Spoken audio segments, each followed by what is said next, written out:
Hey guys, this is Tommy, Tommy Nation Politics. How's everyone doing today? Have you seen the well-to-do up and down Park Avenue on their famous thoroughfare with their noses in the air? Lots of money, white spats, and lots of dollars, spending every dime for their TV ad time. If you're blue and you don't know where to go to, why don't you go where fashion sits? Put it on the Ritz. Different types who wear a day coat, pants with stripes and cutaway coat, perfect fits. Put it on the Ritz.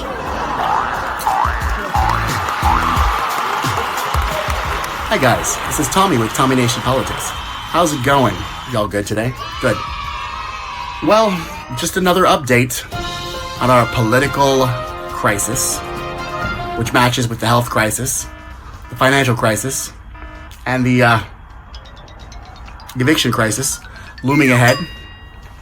You know, every 4 years, we're faced with the same unpopular choices. But now we have two candidates, guys, that most of the voters in the swing states consider mentally unfit. So I thought this was very interesting. Joe Biden is up to 106 billionaires, by the way. And so he's got a lot of money in his war chest. I think Trump's at 93, plus Trump, I guess. I don't know. But so now what happens when these old relics of human history get money? TV time! So Joe Biden had his little town hall. Now, can you just... This is just sad, guys. The bar has been so low. The bar has been lowered like...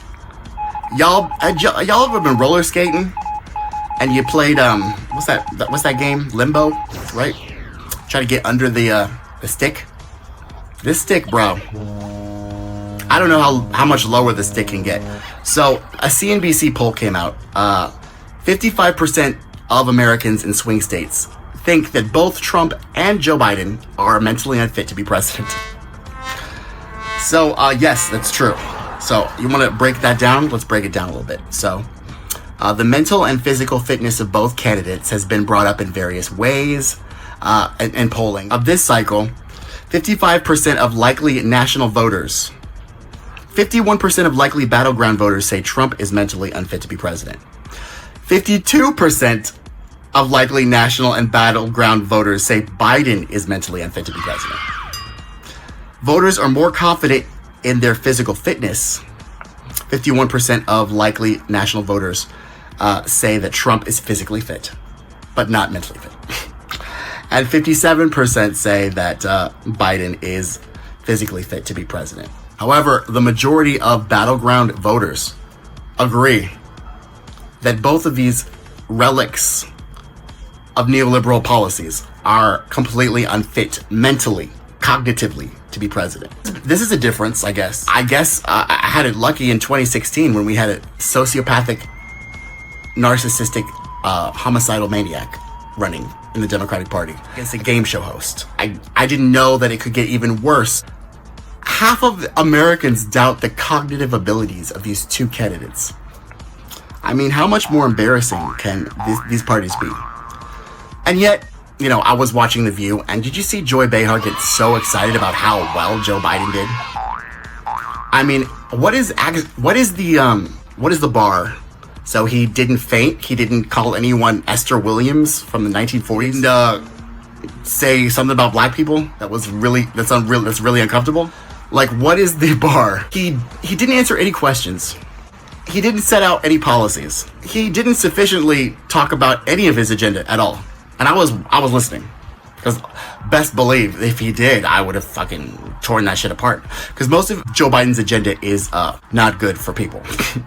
It's mostly pro-prisons. I'm just saying, guys, I'm really trying to listen. I'm really trying to observe things in an objective way. And from what I'm getting is that you guys have low-ass standards.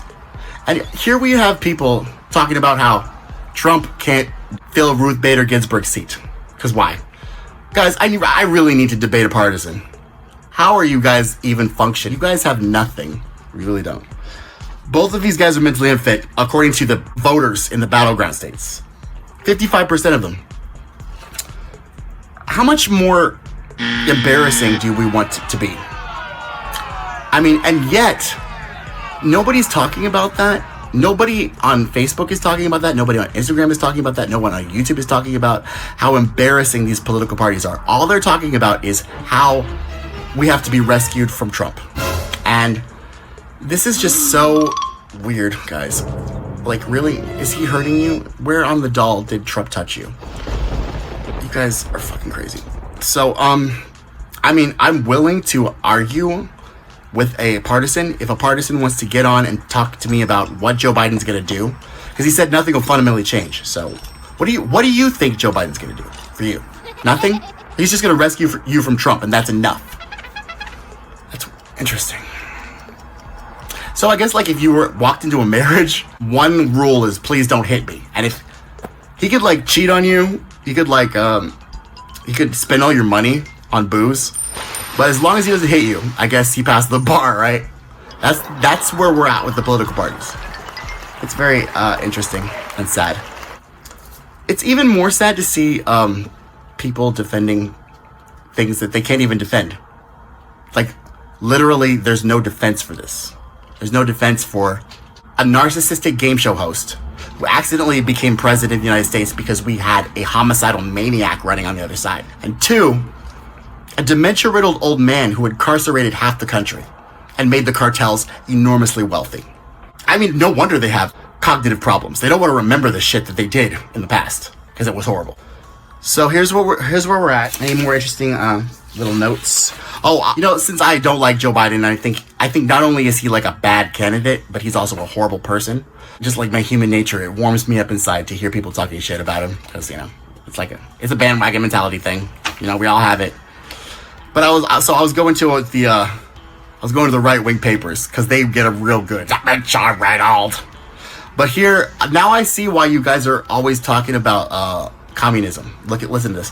This fucking Jonathan Turley guy, he was going crazy. I don't really understand how this has to do with the mentally cognitive capabilities of the candidates. But listen to Jonathan Turley. So, the aims of globalism, which are likely to advance later, if not sooner, will not mean that poverty will vanish, nor any other problem. Actually, problems will increase. Urban conditions will continue to erode.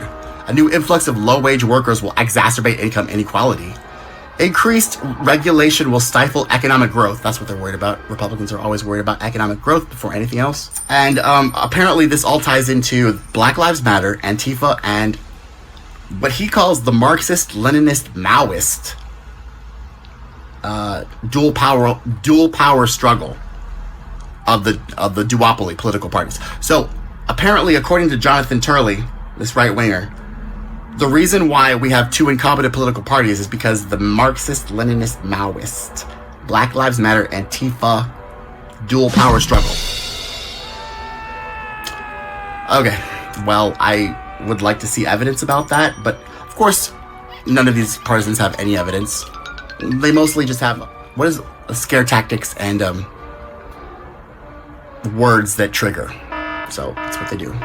Now, assuming the Black Lives Matter Antifa are familiar with the notion, and I believe they are, I would expect that the trouble in the cities will not go away, even if Biden wins. Then he goes on to talking about Peru. They're like obsessed with South America. Anyway, I don't know how this is relevant to any thing. Like, literally, look at these guys. Trump was fucking bombing people, eating chocolate cake, and he forgot what fucking place he bombed. Remember that? These guys are just old. And they don't give a shit. They don't give a shit about you, and they don't give a shit. They're rich. They've already made their money. They're ready to die. Their kids already smoked fucking crack pipes in rental cars. They're done. So, and then they made horrible dresses, $500,000, and nobody bought them, and then they had to take them to Nordstrom. Sorry, Ivanka. Alright, so, that's just a little update. And I know it's boring, But I just have to tell you guys what's going on in the world. Jonathan Turley, the right-wingers are talking about Marxist, Leninists. They just string it all together. I guess that makes it scarier. You just string a whole bunch of fucking things that scare Republicans together. Marxist, Leninist, Maoist. What else scares fucking Republicans? Benghazi! Muslims! Illegal immigrants! You guys are ridiculous. I wonder what happens if you string together a bunch of triggers for the Democrats. Like, what were those...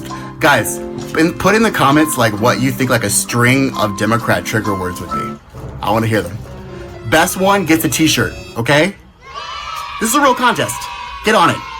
Tommy Nation Politics. Hey guys, this is Tommy with Tommy Nation Politics. How's everyone doing today?